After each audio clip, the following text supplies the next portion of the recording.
YouTube ఛానల్లో మనం చెప్పుకోబోయే క్లాస్ ఏంటంటే 2020 సంవత్సరానికి సంబంధించి ఆంధ్రప్రదేశ్ ప్రభుత్వము ప్రతిష్టాత్మకంగా ఇంగ్లీష్ మీడియాన్ని ప్రవేశపెట్టాలని ఈ 2020 సంవత్సరం నుంచి మొత్తం టెక్స్ట్ బుక్లన్నింటినీ కూడా తెలుగు టెక్స్ట్ బుక్ని సోషల్ టెక్స్ట్ బుక్ దాకా తెలుగు టెక్స్ట్ బుక్ నుంచి సోషల్ టెక్స్ట్ బుక్ దాకా అన్ని టెక్స్ట్ బుక్లు కూడా మార్చివేయడం అనేది జరిగింది నాకు.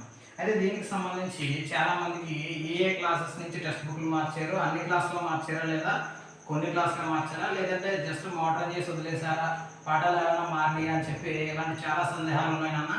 ఇలాంటి చాలా సందేహాలకి మన యూట్యూబ్ ఛానల్లో ఈ వీడియోలో మీకు అర్థమయ్యేటట్టు ఎక్స్ప్లెయిన్ చేయడానికి నేను ట్రై చేస్తాను. అయితే దీనికి సంబంధించి మనం మొట్టమొదటిగా ఏ విషయాల గురించి చెప్పుకోవాలంటేనన్న 6th క్లాస్కి సంబంధించి అంటే 6వ తరగతికి సంబంధించి ప్రధానంగా తెలుగు గురించి మనం ఒకసారి మాట్లాడుకోవాలి. 6వ తరగతికి సంబంధించి తెలుగు టెక్స్ట్ బుక్ గురించి మనం ఒకసారి మాట్లాడుకుంటే కనుక ఒకసారి చూడమన్నా ఇది 2019కి సంబంధించి 6th క్లాస్ 6వ తరగతి తెలుగు వాచకం అంటే తెలుగు టెక్స్ట్ బుక్. ఈ కాకుండా టెక్స్ట్ బుక్ ఏంటంటే తెలుగు బాట 6వ తరగతి తెలుగు వాచకం అంటే 2020కి సంబంధించినటువంటి కొత్త టెక్స్ట్ బుక్ నామా. అయితే ఈ రెండు టెక్స్ట్ బుక్లకి సంబంధించి మనం ఒకసారి చూస్తేనమ్మా పాఠాలు మనం ఒకసారి చూసినట్లయితే ఇందులో మొత్తం ఎన్ని పాఠాలు ఉన్నాయంటే 17 పాఠాలు అనేవి ఉన్నాయి. అలాగే మనకి ఈ యొక్క కొత్త టెక్స్ట్ బుక్ అంటే 2020 కొత్త టెక్స్ట్ బుక్ని చూసినట్లయితే ఇందులో మొత్తం ఎన్ని పాఠాలు ఉన్నాయంటే నాన్న కేవలం 12 పాఠాలు మాత్రమే ఉన్నాయి. అంటే 6th క్లాస్కి సంబంధించి ఓల్డ్ టెక్స్ట్ బుక్ అంటే 2019 టెక్స్ట్ బుక్ అలాగే న్యూ టెక్స్ట్ బుక్ అంటే 2020కి సంబంధించినటువంటి టెక్స్ట్ బుక్. ఈ యొక్క న్యూ టెక్స్ట్ బుక్లో ఎన్ని పాఠాలు ఉన్నాయంటే అన్న మొత్తం మనకి 12 పాఠాలు అనేవి ఉన్నాయి. అలాగే ఓల్డ్ టెక్స్ట్ బుక్కి సంబంధించి ఎన్ని పాఠాలు ఉన్నాయంటే మొత్తం 17 పాఠాలు అనేవి ఉన్నాయి. మొత్తం 17 పాఠాలు ఉన్నాయి.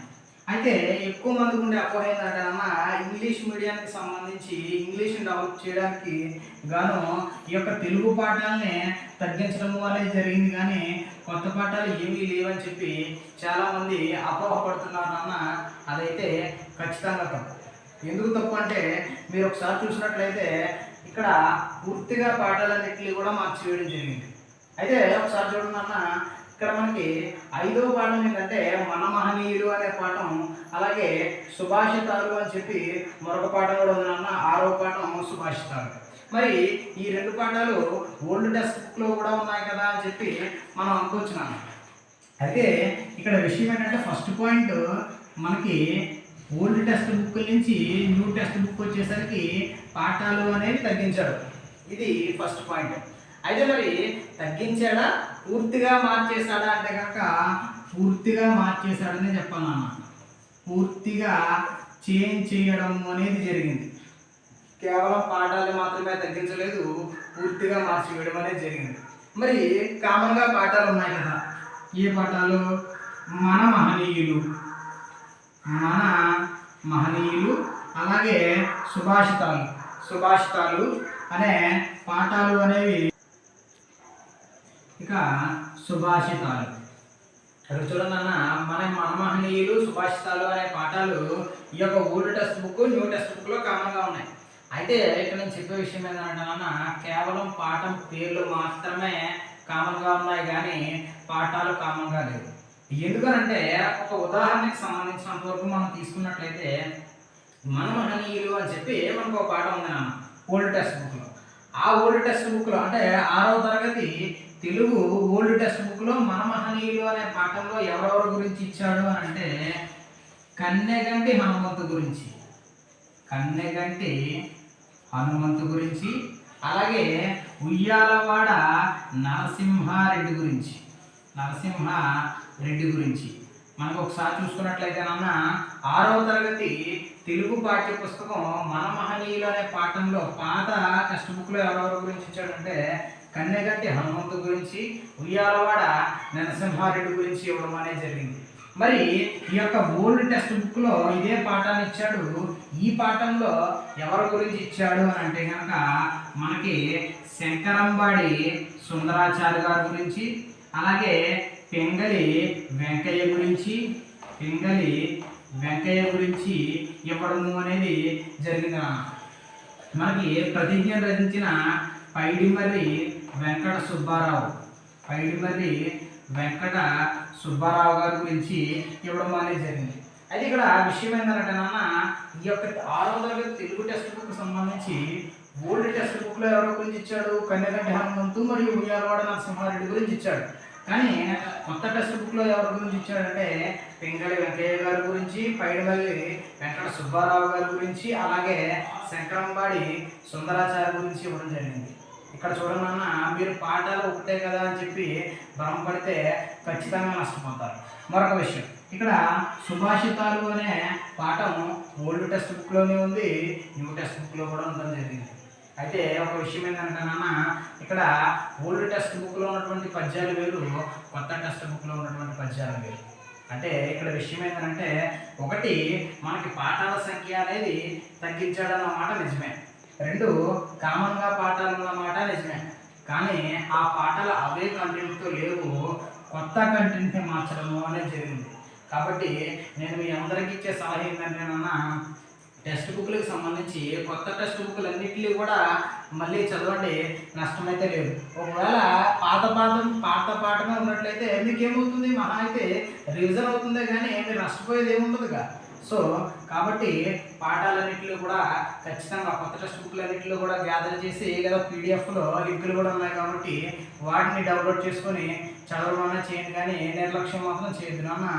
ఇది మొదటి విషయం 6వ తరగతి తెలుగుకి సంబంధించి. ఇక రెండో విషయం 6వ తరగతికి సంబంధించి సోషల్ స్టడీస్కి సంబంధించి, అంటే సాంఘిక శాస్త్రానికి సంబంధించి ఏ విధంగా ఉందో మనం ఒకసారి చూసినట్లయితే కనుక చూడండి అన్న, ఇది 2019 edition Andhra Pradesh old textbook. ఇది 2020కి సంబంధించి ఆంధ్రప్రదేశ్ సోషల్ స్టడీస్ కొత్త టెక్స్ట్ బుక్. ఇప్పుడు మనం ఒకసారి పాత టెక్స్ట్ బుక్లో పాఠాలని కనుక మనం ఒకసారి చూసినట్లయితే, ఇది పాత టెక్స్ట్ బుక్ నాన్న. పాత టెక్స్ట్ బుక్కి సంబంధించి మనం ఒకసారి లెసన్స్ చూసినట్లయితే ఇక్కడ మొత్తం 20 పాఠాలు ఉన్నాయి. మరి ఈ యొక్క న్యూ టెక్స్ట్ బుక్లో, అంటే 2020 ఎడిషన్కి సంబంధించి ఈ యొక్క న్యూ టెక్స్ట్ బుక్ ఏదైతే ఉందో, ఈ న్యూ టెక్స్ట్ బుక్లో ఎన్ని పాఠాలు ఉన్నాయంటే నాన్న, కేవలం 12 పాఠాలు మాత్రమే ఉన్నాయి. అయితే మనం ఇక్కడ బేసిక్గా ఏమనుకుంటామంటే నాన్న, కేవలం పాఠాల సంఖ్య మాత్రమే ఓల్డ్ టెక్స్ట్ బుక్లో 20 పాఠాలు ఉన్నాయి, కొత్త టెక్స్ట్ బుక్లో 12 పాఠాలు ఉన్నాయి. కాబట్టి మహా ఇది ఏముంటాయి, పాఠాలు తగ్గినీయము అని చెప్పి మనం అనుకుంటాం అన్న. అదే మనం చేసే మొదటి మిస్టేక్. పాఠాలు తగ్గిన మాట నిజమే, కానీ పాఠాలు మీరు ఏం చేశారంటే నాన్న, లింకప్ చేసేయడం జరిగింది, అలా కొన్ని పాఠాలు తగ్గినాయి. అలాగే మరొక విషయం ఏంటంటే, న్యూ టెక్స్ట్ బుక్లో కొత్త పాఠాలు పెట్టడం కూడా జరిగింది. ఒకసారి చూడండి అన్న, ఇదిగో ఇది న్యూ టెక్స్ట్ బుక్కి సంబంధించి ఫస్ట్ పాఠం hour earth in the solar system. అసలు మనకి ఎక్కడా కూడా సోలార్ సిస్టమ్ గురించి ఎక్కడా లెసన్ లేదు ఓల్డ్ టెక్స్ట్ బుక్లో. కానీ కొత్త టెక్స్ట్ బుక్లో మనకు పాఠం ఇచ్చాడు ఏంటంటే hour earth in the solar system, అంటే మొత్తం సోలార్ సిస్టమ్కి సంబంధించి ఎలా నిర్మితమైంది, ఈ యొక్క ప్లానెట్స్ గురించి, గ్రహాల గురించి మొత్తం ఇన్ఫర్మేషన్ ఇవ్వడం అనేది జరిగింది నాన్న. అంటే ఇక్కడ ఏమైంది, పాఠాలని తగ్గించడం మాత్రమే కాదు, కొత్త పాఠాలని ఇవ్వడం కూడా జరిగింది. మరొక ఇంపార్టెంట్ విషయం చెప్తానన్నా, చూడండి మనకి 6వ తరగతి సోషల్కి సంబంధించి ఇక్కడ చూడండి ఒకసారి, landforms of the Andhra Pradesh అని చెప్పి మనకి ప్లెయిన్, ప్లాచు, అలాగే హిల్స్కి సంబంధించి ఈ 3 ప్లేసెస్లో ఈ యొక్క ప్రజల జీవన విధానం ఏ విధంగా ఉంటుందని చెప్పి మనకు 3 పాఠాలు ఇవ్వడం జరిగింది నాన్న. ఇక్కడ 3 పాఠాలు ఉన్నాయి, కానీ మనకి ఏమైందంటే ఇక్కడ ల్యాండ్ ఫార్మ్స్ ఆంధ్రప్రదేశ్ అనే పాఠం ఇచ్చారు. ఈ 3 ఇక్కడ ఏవైతే 3 పాఠాలు ఉన్నాయో ఆ 3 పాఠాలని కలిపి ఇక్కడ ఒక పాఠంగా ఇవ్వడం జరిగింది. అంటే మరి నిజంగా పాఠాలు తగ్గించాడా అంటే తగ్గించలేదు నాన్న. ఒక్కసారి గమనించండి, ఓల్డ్ టెక్స్ట్ బుక్లో 20 పాఠాలు ఉన్నాయి, కొత్త టెక్స్ట్ బుక్లో 12 పాఠాలు ఉన్నాయి.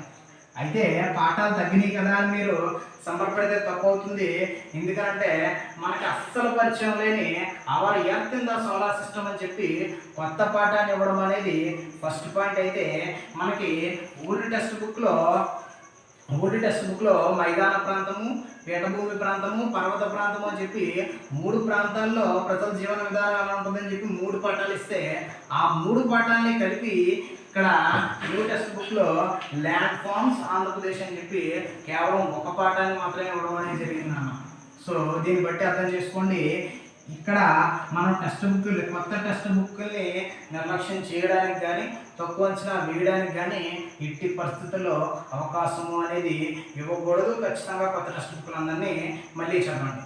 ఇక మరొక విషయం ఏంటంటే, ఇది ఇప్పుడు మీరు చూస్తున్న టెక్స్ట్ బుక్ ఏదైతే ఉందో అవర్ ఎర్త్ అవర్ హ్యాబిటేట్ అంటే ఈ టెక్స్ట్ బుక్ చూడండి అన్న, text book in geography for class 6th అంటే ఇది 6వ తరగతి టెక్స్ట్ బుక్. కాకపోతే ఇది ఏ సిలబస్ టెక్స్ట్ బుక్ అంటేనన్నా CBSE text book. CBSE text book అంటే సెంట్రల్ బోర్డ్ ఆఫ్ సెకండరీ ఎడ్యుకేషన్కి సంబంధించి టెక్స్ట్ బుక్. అంటే మనకి సెంట్రల్ గవర్నమెంట్కి సంబంధించి నవోదయ స్కూల్స్ అలాగే మనకి Sainik schools, Navodaya schools, science schools ఇవన్నీ మీకు బాగా తెలిసే ఉంటాయన్న. ఆ స్కూల్స్ అన్నింటిలో కూడా మనకి ఈ యొక్క సిబిఎస్ఈ సిలబస్ అనేది ఏదైతే ఉందో దాన్ని బోధిస్తారని, ఈ 2 స్కూల్లో కూడా మన స్కూల్స్లో ఉండే ఈ యొక్క సబ్జెక్ట్ టఫ్నెస్ మన స్కూల్ కంటే కూడా ఎక్కువ స్థాయిలో ఉంటుందని చెప్పి కామన్గా అందరికీ తెలిసిన విషయమే. అయితే ఈ సంవత్సరం ఏం జరిగిందంటేనన్నా, ఇది ఆ నవోదయ స్కూల్స్కి సంబంధించి అంటే సిబిఎస్ఈ సిలబస్కి సంబంధించి జాగ్రఫీ టెక్స్ట్ బుక్ 6వ తరగతి same 6th class geography text book. అయితే ఈ టెక్స్ట్ బుక్ సంబంధించి మీరు ఒకసారి చూసినట్లయితేనన్నా, ఇక్కడ ఫస్ట్ లెసన్ ఒకసారి చూస్తే కనుక the earth in the solar system. ఇక్కడ మనకి కొత్త టెక్స్ట్ బుక్లో ఉన్న ఫస్ట్ పార్ట్ ఏంటి, same hour earth in the solar system. మీరు ఒకసారి చూసినట్లయితేనన్నా మనకి ఇక్కడ ఏదైతే మ్యాటర్ ఉందో సేమ్ పిక్చర్స్తో సహా న్యూ టెక్స్ట్ బుక్లో మనకి ఏదైతే మ్యాటర్ ఉందో సేమ్ మనకి ఇక్కడ కూడా అదే పిక్చర్స్ సేమ్ అదే మ్యాటర్ ఉంటాయన్న, జాగ్రత్తగా గమనిస్తే కనుక. అంటే దీన్ని బట్టి మనకి ఈ కొత్తగా ఇచ్చినటువంటి 6th క్లాస్ సోషల్ టెక్స్ట్ బుక్లో ఇచ్చినటువంటి పాఠము అనేది ఎక్కడి నుంచి తీసుకున్నాడు అంటేనన్నా, మనకి ఇది ఏదైతే సెంట్రల్ గవర్నమెంట్కి సంబంధించి ఈ సిబిఎస్ఈ సిలబస్లో నవోదయ మరియు సైన్స్ స్కూల్స్లో ఏదైతే గ్రేడ్ని మించి సిలబస్ ఏదైతే బోధిస్తున్నారో అదే పాఠాన్ని అదే క్వశ్చన్తో అదే మ్యాటర్తో అదే పిక్చర్స్తో ఇవ్వడము అనేది జరిగింది. అంటే ఇక్కడ ఈ యొక్క ప్రభుత్వం యొక్క ఉద్దేశం ఏంటంటే, సెంట్రల్ గవర్నమెంట్ పిల్లలకు సంబంధించి ఆ స్కూల్స్లో అంటే కేంద్ర పాఠశాలలో చదివే పిల్లలకు సంబంధించి వాళ్ళు ఏ స్టాండర్డ్లో ఉండాలనుకుంటున్నారో మన పిల్లల్ని కూడా అదే స్టాండర్డ్లో గవర్నమెంట్ చూడాలి అనుకుంటుంది. కాబట్టి ఇక్కడ సెంట్రల్ గవర్నమెంట్ ఏదైతే సిలబస్ని ఫాలో అవుతుందో మన స్టేట్ గవర్నమెంట్ కూడా అదే పాఠ్య పుస్తకాలని మన పాఠ్య పుస్తకాల్లో కూడా ఆ పాఠాలని మన పాఠ్య పుస్తకాల్లో కూడా పెట్టడం జరిగింది. అంటే మన స్కూల్స్కి సంబంధించి ఈ యొక్క టఫ్నెస్ అనేది అంటే ఈ యొక్క స్టాండర్డ్ అనేది టెక్స్ట్ బుక్ యొక్క కంటెంట్ యొక్క స్టాండర్డ్ అనేది మారింది అని చెప్పి మనం ఖచ్చితంగా చెప్పుకోవచ్చు. అంటే ఇక్కడ పిల్లల స్టాండర్డే గవర్నమెంట్ పెంచాలనుకుంటుంది. పిల్లల స్టాండర్డే పెంచాలనుకుంటే ఇక మన యొక్క గవర్నమెంట్ టీచర్ల యొక్క స్టాండర్డ్ ఇంకెంతగా పెంచాలనుకుంటుంది. సో దానికి సంబంధించి రిక్రూట్మెంట్ విషయంలో, టెట్ విషయంలో కానీ టీఆర్టీ విషయంలో కానీ గవర్నమెంట్ పేపర్ని ఇంకెంత టఫ్గా తయారు చేస్తుందో ఒకసారి ఆలోచించండి నాన్న. అయితే ఆ తర్వాత విషయం ఏంటంటే నాన్న, ఇక 4వ విషయానికి సంబంధించి ఇది 6వ తరగతి సోషల్కి సంబంధించి అంటే సాంఘిక శాస్త్రానికి సంబంధించి తెలుగు మీడియం టెక్స్ట్ బుక్. ఇప్పటిదాకా నేను చూపించిన text book English medium text book, ఇది మాత్రం తెలుగు మీడియం టెక్స్ట్ బుక్. మరి అసలు ఈ రెండింటికి తేడా ఏంటి ఒకసారి మీరు చూసినట్లయితే నాన్న, జాగ్రత్తగా ఈ టెక్స్ట్ బుక్ సంబంధించి 12 పాఠాలు ఉన్నాయి. ఈ 12 పాఠాలకి సంబంధించి 12 లెసన్లు కూడా మనకి ఈ టెక్స్ట్ బుక్లోనే ఉన్నాయి. కొత్త టెక్స్ట్ బుక్ ఏదైతే ఉందో ఆ టెక్స్ట్ బుక్లోనే ఉన్నాయి. కానీ ఇక్కడ ఈ తెలుగు టెక్స్ట్ బుక్ ఉంది చూడండి, ఈ తెలుగు టెక్స్ట్ బుక్కి సంబంధించి ఎన్ని పాఠాలు ఉన్నాయంటే నాన్న, కేవలం 4 పాఠాలు మాత్రమే ఉన్నాయి, ఓన్లీ జాగ్రఫీ పాఠాలు. అండ్ మరొక విషయం, మీరు టెక్స్ట్ బుక్ అర్థం మీద చూసినట్లయితే సెమిస్టర్ 1 అంటే ఇక్కడ విషయం ఏంటంటే నాన్న, ఇంగ్లీష్ మీడియానికి సంబంధించి 12 పాఠాలు కూడా ఇంగ్లీష్ మీడియం టెక్స్ట్ బుక్లో ఇచ్చారు. కానీ తెలుగు మీడియంకి సంబంధించినటువంటి టెక్స్ట్ బుక్లో మాత్రం సెమిస్టర్ వైజ్ 4 పాఠాలనే ఇచ్చాడు. మరి అదేంటి, ఈ టెక్స్ట్ బుక్ రెండు ఒకే సైజులో ఉన్నాయి కదా. మరి ఒకే సైజులో ఉన్నప్పుడు ఇందులో 4 పాఠాలు ఇచ్చి ఇందులో 12 పాఠాలు ఇవ్వడం ఏంటి? తేడా ఎక్కడుంది? తేడా ఎక్కడుంది అంటే నాన్న, ఒకసారి మీరు టెక్స్ట్ బుక్ ఓపెన్ చేసి చూస్తే కనుక జాగ్రత్తగా చూడండి. ఇక్కడ జాగ్రత్తగా చూడాలన్నా, ప్రతి విషయానికి సంబంధించి ఒకవైపు ఇంగ్లీష్లోను మరొక వైపు తెలుగులోను, ఇలా ప్రతి విషయం కూడా ఒకవైపు ఇంగ్లీష్లోని ఒకవైపు తెలుగులోనూ ఇవ్వడం జరిగింది. అంటే ఇక్కడ గవర్నమెంట్ యొక్క ఉద్దేశం ఏంటంటే, ఇంగ్లీష్ మీడియం పిల్లలు ఆల్రెడీ ఇంగ్లీష్కి ఎవరైతే అలవాటు పడి ఉన్నారో వాళ్ళందరూ కూడా ఖచ్చితంగా ఇంగ్లీషే నేర్చుకోవాలి, ఇందులో డౌట్ లేదు. కానీ తెలుగు మీడియంకి సంబంధించి ఎవరైతే తెలుగు మీడియం బ్యాక్గ్రౌండ్ నుంచి వచ్చారో వాళ్ళు ఈ యొక్క తెలుగు చదువుకుంటూనే ప్యారలల్గా ఇంగ్లీష్ కూడా నేర్చుకోవాలి. కాబట్టి ఈ యొక్క తెలుగు మీడియం టెక్స్ట్ బుక్లో కూడా మిర్రర్ ఇమేజ్ మాదిరిగా ఒకవైపు తెలుగు ఒకవైపు ఇంగ్లీషు అనేది ఇవ్వడం జరిగింది. సో ఇక్కడ గవర్నమెంట్ ఏం చెప్పాలనుకుంటుంది, ఓన్లీ ఇంగ్లీష్ టెక్స్ట్ బుక్లకు సంబంధించి ఈ పాటికే మీ అందరికీ తెలిసి ఉండొచ్చు, టెక్స్ట్ బుక్లతో పాటు మనకి వర్క్ బుక్లు కూడా ఇవ్వడం జరిగింది నాన్న. టెక్స్ట్ బుక్లతో పాటు వర్క్ బుక్లు కూడా ఇవ్వడం జరిగింది. అంటే ఆల్రెడీ ఇంగ్లీష్ విషయంలో స్టాండర్డ్ పెంచాలనుకుంది కాబట్టి మనందరికీ తెలుసు. కానీ ఇక్కడ విషయం ఏంటంటే, తెలుగు మీడియం పిల్లలకు కూడా ఇంగ్లీష్ మీడియం అలవాటు చేయాలి అనే దృక్పథంతో ఈ యొక్క తెలుగు మీడియం అన్ని టెక్స్ట్ బుక్ల్లో కూడా మనకి ఒకవైపు ఇంగ్లీషు మరొకవైపు తెలుగు ఇవ్వడం అనేది జరిగింది నాన్న. సో దీన్ని బట్టి ఆలోచించండి, మనకి డిఎస్సిలో ఇంగ్లీష్ యొక్క ప్రిఫరెన్స్ అనేది ఏ స్థాయిలో మారుతుందో అనేది ఒకసారి గుర్తించండి అన్న. ఇది దీనికి సంబంధించి. అయితే అందరికీ ఇప్పుడు నేను క్లియర్గా చెప్తున్నాను, 3rd క్లాస్ నుంచి, మరి ఏ క్లాస్ వరకు మాది అంటే నా టెక్స్ట్ బుక్లో 1వ తరగతి నుంచి, అంటే 1st క్లాస్ నుంచి 6వ తరగతి వరకు 6th క్లాస్ వరకు టెక్స్ట్ బుక్ పాఠాలన్నీ కూడా పూర్తిగా చేంజ్ అవ్వడం అనేది జరిగింది. అంటే టెక్స్ట్ బుక్లన్నీ కూడా పూర్తిగా మారాయి. మరి 7th క్లాస్ నుంచి 10th క్లాస్ వరకు పరిస్థితి ఏంటి అంటే 7వ తరగతి నుంచి 10వ తరగతి వరకు ఉన్నటువంటి టెక్స్ట్ బుక్ల పరిస్థితి ఏంటి అంటే నాన్న, ఎవరూ భయపడాల్సిన పని లేదు. 7వ తరగతి నుంచి 10వ తరగతి వరకు ఉన్నటువంటి పాఠ్య పుస్తకాల్లో ఎలాంటి మార్పు అయితే రాలేదు. కేవలం ఎక్కడి నుంచి మార్చారంటే నాన్న, 1st క్లాస్ నుంచి 6th క్లాస్ వరకు ఉన్నటువంటి టెక్స్ట్ బుక్లు అన్నింటినీ మార్చడం జరిగింది. పాఠాలని తగ్గించడం జరిగింది, పాఠాల స్థాయి పెంచడం జరిగింది. అలాగే కొత్త పాఠాన్ని ప్రవేశపెట్టడము, ఇంగ్లీష్కి స్టాండర్డ్ పెంచడము అనేది కూడా జరిగింది నాన్న. మరి ఈ 7th క్లాస్ నుంచి 10th క్లాస్ దాకా ఎలా మార్పు లేదు అని ఒకసారి మీకు ఒక ఎగ్జాంపుల్ అయితే చూపిస్తాను. ఒకసారి చూడండి నాన్న, ఇది 9th క్లాస్కి సంబంధించి న్యూ టెక్స్ట్ బుక్ అంటే ఒకసారి చూడండి నాన్న, ఇక్కడ ఎడిషన్ కూడా మనకు కనిపిస్తుంది. ఇక్కడ ఒకసారి చూడండి, 2020 ఎడిషన్. మనకి బుక్ స్టార్ట్ అయిన దగ్గర నుంచి కూడా ఎడిషన్ అనేది ఉంటుంది నాన్న. ఇప్పుడు చూడండి, ఈ యొక్క 9th class social text book ఇప్పటి నుంచి ప్రింట్ అయింది, 2014 నుంచి ప్రింట్ అవ్వడం మొదలుపెట్టింది. అంటే 2014 నుంచి ప్రింట్ అవుతూనే ఉంది. దీనిలో చిన్న చిన్న చేంజెస్ వచ్చినాయి కానీ పెద్ద చేంజెస్ రాలేదు. 2020కి కూడా అదే టెక్స్ట్ బుక్ ఉంది. ఇది 2019కి సంబంధించి ఓల్డ్ టెక్స్ట్ బుక్ నాన్న. అయితే ఈ 2 టెక్స్ట్ బుక్లో కూడా ఈ యొక్క 2 టెక్స్ట్ బుక్లు ఏవైతే ఉన్నాయో ఈ 2 టెక్స్ట్ బుక్లో కూడా ఒకే రకమైన పాఠాలు ఉన్నాయి. ఒకసారి చూసినట్లయితే మనకి ఇది old text book 9th class social. 1వ పాఠం భూమి మనము, అక్కడి నుంచి మొదలుపెట్టి 24వ పాఠం రోడ్డు భద్రతా విద్య. మిగిలిన పాఠాలన్నీ కూడా సేమ్ టు సేమ్ ఉన్నాయి. ఒకసారి చూడండి. అయితే ఇప్పుడు మీకు న్యూ టెక్స్ట్ బుక్ కూడా చూపిస్తాను. ఈ న్యూ టెక్స్ట్ బుక్కి సంబంధించి కూడా సేమ్.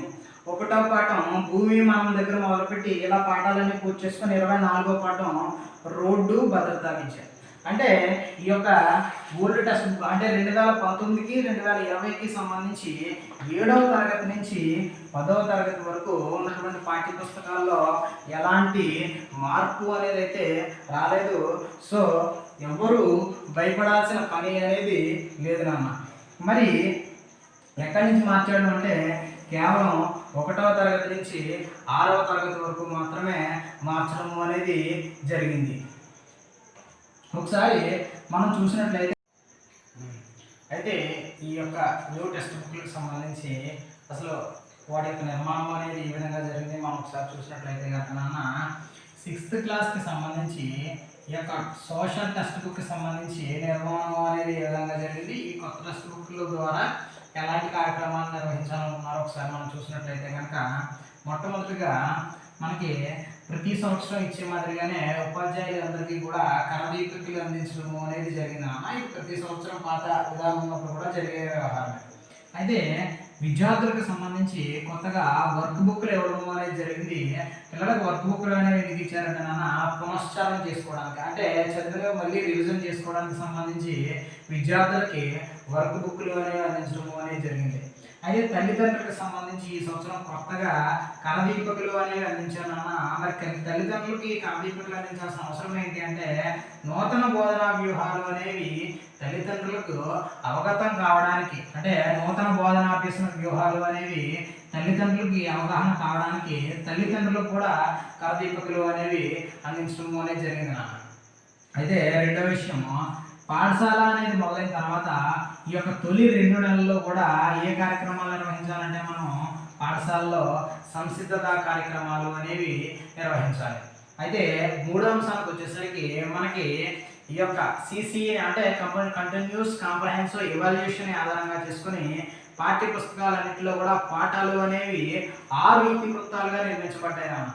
అయితే మనకి ఈ సిసి రావడానికంటే ముందు మనకి భూగోళ శాస్త్రం అని, చరిత్ర అని, పౌరశాస్త్రం అని, అర్థశాస్త్రం అని ఉండేవి.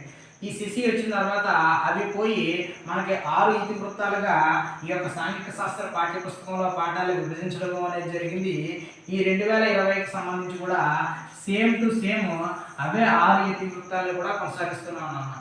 ఒకసారి ఈ 6 ఇతివృత్తాలు మనం ఒకసారి చూసినట్లయితే కనుక మొదటిది భూమి మరియు వైవిధ్యము, 2 ఉత్పత్తి మార్పిడి మరియు జీవనోపాధి, 3 వచ్చేసి రాజకీయ వ్యవస్థ మరియు స్థానిక సంస్థలు, 4 అసమానతలు, 5 మతము సమాజము, 6 వచ్చేసి సంస్కృతి మరియు సమాచార వ్యవస్థ.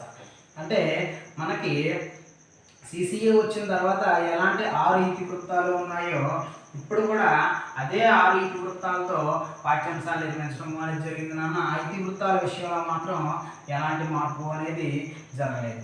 అయితే ఆ తర్వాత వచ్చేసి అసలు సాంఘిక శాస్త్ర పాఠాలు అనేవి వాటి యొక్క నిర్మాణము అనేది మాత్రం మారింది నాన్న. ఏ విధంగా మారింది అంటే పాఠ్యపుస్తకం స్టార్ట్ అవ్వగానే మనకేముంటాయంటే అభ్యసన ఫలితాలు అని చెప్పి కొన్ని అంశాలు రాయబడి ఉంటాయి. ఈ అభ్యసన ఫలితాలు అనేవి ఏం తెలియజేస్తాయంటే ఒక పాఠం చదవడం ద్వారా, ఆ పాఠం చదవడం ద్వారా పిల్లాడు ఎలాంటి విషయాలు నేర్చుకుంటాడు అని చెప్పి మనకి ఎందులో ఉంటుందంటే ఈ యొక్క అభ్యసన ఫలితాల్లో ఉండడం అనేది జరుగుతుంది. అంటే ఒక పాఠం హెడ్డింగ్ కింద ఉండే మీకు ఫస్ట్ కనిపించే అంశం ఏంటంటే నాన్న అభ్యసన ఫలితాలు. ఒక పాఠం నుంచి పిల్లాడు ఏ అంశాలు తెలుసుకుంటాడో తెలిసే హెడ్డింగ్ ఏంటి అంటే మీరు వెంటనే చెప్పాల్సిన అంశం ఏంటంటే నాన్న అభ్యసన ఫలితాలు అని చెప్పాలి. అలాగే రెండో విషయం వచ్చేసరికి ఈ కొత్త టెక్స్ట్ బుక్లో మైండ్ మ్యాపింగ్ మాదిరిగా కొన్ని ప్రవాహ చార్టులు ఇవ్వడము అనేది జరిగింది. అంటే ప్రతి పాఠానికి సంబంధించి ఉదాహరణకి మొదటి పాఠం సౌర కుటుంబం అనే పాఠం ఉందనుకోండి. ఆ సౌర కుటుంబం అనే పాఠానికి సంబంధించి విశ్వం నుంచి గ్యాలక్సీ ఎలా వచ్చింది, ఆ గ్యాలక్సీ నుంచి ఈ యొక్క సౌర కుటుంబం ఏ విధంగా ఉంది, ఈ సౌర కుటుంబం నుంచి ఈ 8 గ్రహాలు ఏ విధంగా ఉన్నాయి, ఈ గ్రహాలకు సంబంధించి ఈ యొక్క వాటి యొక్క ఉపగ్రహాలు ఏ విధంగా ఉన్నాయి, అలాగే వృక్కలు, ఖగోళ వస్తువులు, ఆస్ట్రాయిడ్స్ ఇవన్నీ ఏ విధంగా ఉన్నాయని చెప్పి ఒక ప్రవాహ రూపంలో చార్ట్లు ఇవ్వడం అనేది జరిగింది ప్రతి పాఠానికి సంబంధించి. వాటినే మనం ఏమంటామంటే నాన్న మైండ్ మ్యాపింగ్గా ఇవ్వడము అనేది జరిగింది నాన్న.